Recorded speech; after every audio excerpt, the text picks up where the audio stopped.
सन्यासी का रूप धारण करके भगवान कुछ दूर जाकर समुद्र पर समीप जाकर बैठ गए।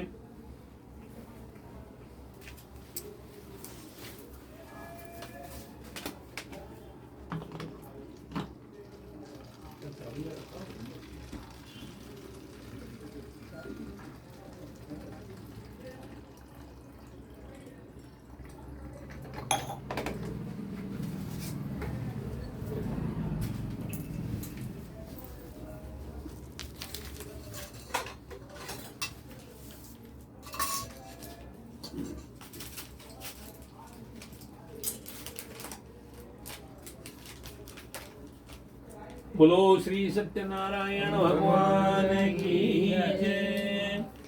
दंडी के चले जाने पर नित्य क्रिया करने के पश्चात उतराई हुई जल से ऊपर की ओर उठी हुई नौका को देख करके साधुगण का अत्यंत आश्चर्य में पड़ गया और नाव में लता और पत्ते आदि को देख करके मूर्छित हो पृथ्वी पर गिर पड़ा। सचेत होने पर वणिक पुत्र चिंतित हो गया। तब उसके दामाद ने इस प्रकार कहा, आप शोक क्यों करते हैं? ये दंडी का साप है। इस स्थिति में बेहिता ये तो सब कुछ कर सकते हैं, इसलिए कोई संदेह नहीं है। अतः उन्हीं की शरण में चलना चाहिए, वही हमारी मनोकामना पूर्ण करेंगे। और बात सुन करके उनके पास गया और वहां दंडी को देख करके उन्हें भक्ति पूर्वक उन्हें प्रणाम किया तथा आदर पूर्वक कहने लगा, आपके सम्मुख मैंने जो कुछ कहा है आप मेरे उस अपराध को क्षमा करें। ऐसा कहकर बारंबार प्रणाम किया और महान शोक से व्याकुल होकर के दंडी ने उसे रोता हुआ देखकर कहा, हे मूर्ख, रोवो मत, तू मेरी बात सुनिए। तू मेरी पूजा से उदासीन होने के कारण तथा मेरी आज्ञा से बारंबार दुख प्राप्त किया है। भगवान की ऐसी वाणी सुन करके वह उनकी स्तुति करने लगा। साधु ने कहा, हे प्रभु, ये आश्चर्य की बात है कि आपकी माया से मोहित होने के कारण ब्रह्मादि देवता भी जब आपके रूप को नहीं जानते तब मूर्छा दुर्बुद्धि आपके रूप को कैसे जान सके हैं। आप प्रसन्न होइए, मैं अपने धन संपत्ति के अनुसार आपकी पूजा करूंगा और मैं आपकी शरण में आया हूँ।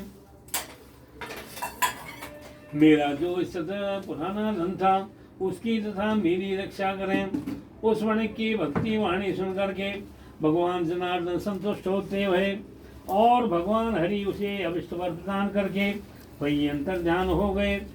उसके बाद वह साधु अपनी नौका में चढ़ा और उसे धन धान्य से परिपूर्ण देख करके भगवान सत्यदेव की कृपा से हमारा मनोरथ सफल हो गया है, ऐसा कह करके सज्जनों के साथ उसने भगवान का विधिवत पूजा की।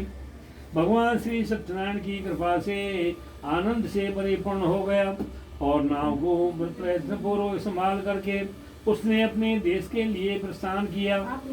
उसने दामाद से कहा, वह देखो मेरी रत्नपुरी नगरी दिखाई दे रही है। इसके बाद उसने अपने धन के रक्षक दूत को अपने आगमन का समाचार देने के लिए अपनी नगरी को भेजा। तत्पश्चात उसे दूत ने नगर में जाकर साधु की भार्या को देख करके हाथ जोड़कर प्रणाम किया तथा इसके लिए अभिष्ट बात कही है। सेठ जी अपने दामाद तथा बंधु बांधवों के साथ बहुत सारे धन धान्य से संपन्न होकर के नगर के निकट पधार गए हैं। दूत के मुख से यह बात सुन करके मैं महान आनंद से विफल हो गई और उस साध्वी ने सत्यनारायण की पूजा करके अपनी पुत्री से कहा, मैं साधु के दर्शन के लिए जा रही हूँ, तुम शीघ्र आना। माता का ऐसा वचन सुन करके व्रत को समाप्त करके प्रसाद का परित्याग करके मैं कलावती भी अपने पति को देखने चली आई। इससे भगवान सत्यनारायण रुष्ट होते भये और उन्होंने उसके पति के तथा नौका को धन के साथ धारण करके जल में डुबो दिया। इसके बाद कलावती कन्या अपने पति को न देख करके महान शोक से रुदन करती हुई पृथ्वी पर जा गिरी और नाव का अदर्शन तथा कन्या को अत्यंत दुखी देख करके भयभीत मन से साधु ने सोचा ये क्या आश्चर्य हुआ। और नाव को संचालन करने वाले भी सभी चिंतित हो गए। तदंतर वह लीलावती भी कन्या कलावती के देख करके विमल हो गई और अत्यंत दुख से विलाप करती हुई अपने पति से इस प्रकार बोली। अभी अभी नौका के साथ वह दामाद ऐसे अलक्षित हो गया, न जाने किस देवता के कोप से नाव हरी गई है अथवा श्री सत्यनारायण का माध्यम कौन जान सके है। ऐसा कहकर सैजनों के साथ विलाप करने लगी और कलावती कन्या की गोद में लेकर रोने लगी।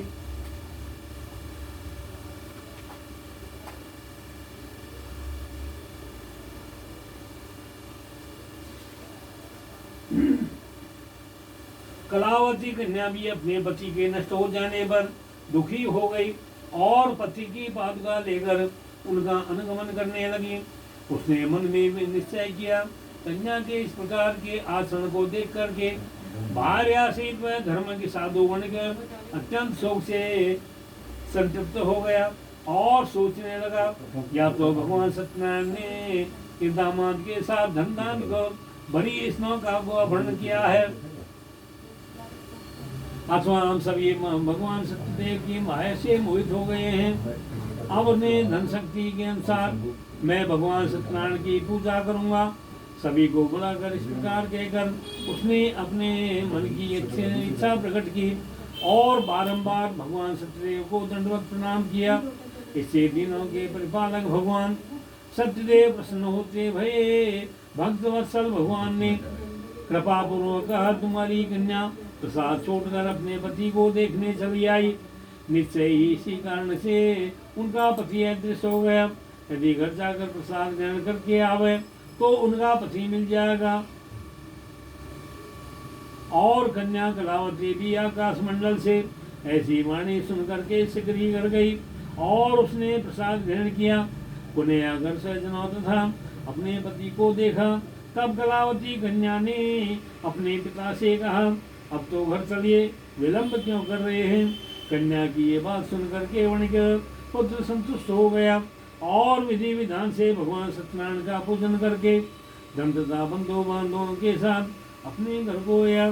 तदंतर पूर्णिमा तथा संक्रांति पर्वों पर भगवान सत्यनारायण का पूजन करते हुए इस लोक में सुख भोग कर अंत में सत्यलोक को वैकुंठ लोक को चला गया। इति श्री स्कंद पुराणे रेवाखंडे सत्यनारायण कथायां चतुर्थो अध्याय। बोलो श्री सत्यनारायण भगवान की जय।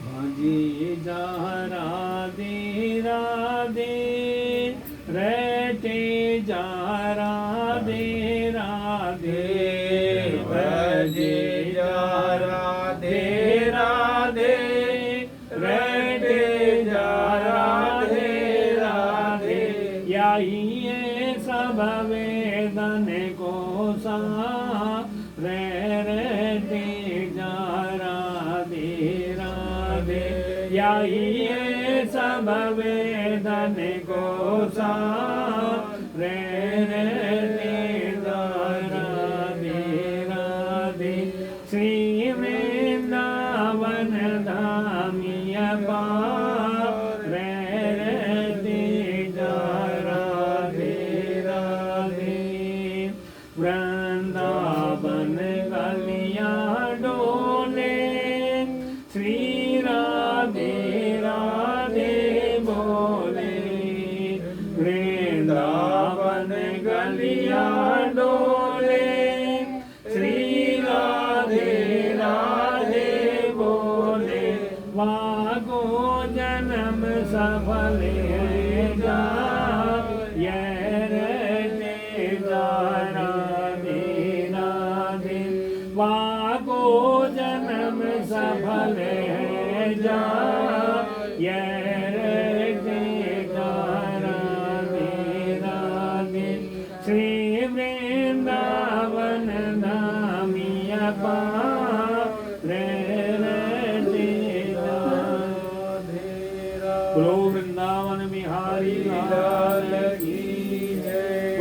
सत्यनारायण भगवान की अतः पंचमो अध्याय प्रारभ्येतः अथानि च प्रवक्ष्यामि शृणुध्वय मनिसत्तम आसे तुंगा तुजा राजा प्रजा पालन तत्परः। श्री सूक्त जी बोले हे श्रेष्ठ मुनियों, अब इसके बाद मैं कहूँगा, आप लोग ध्यान से सुनिए। अपनी प्रजा का पालन करने में तत्पर तुंगध्वज नाम का राजा था। उसने सत्यदेव के प्रसाद को परित्याग करके दुख को प्राप्त किया। एक बार वन में जाकर के और वहां बहुत से पशुओं को मार करके वट वृक्ष के नीचे आया। वहां उसने देखा कि गोप गण बंधु बांधवों के साथ संतुष्ट होकर के भक्ति पूर्वक भगवान सत्यदेव की पूजा कर रहे हैं। राजा यह देख कर भी अहंकार के उसने तो वहां गया। मैं उसने भगवान सत्यनारायण को प्रणाम किया। इसके बाद भगवान के प्रसाद को त्याग करके वहां से लौट आए और इच्छानुसार उन सभी ने भगवान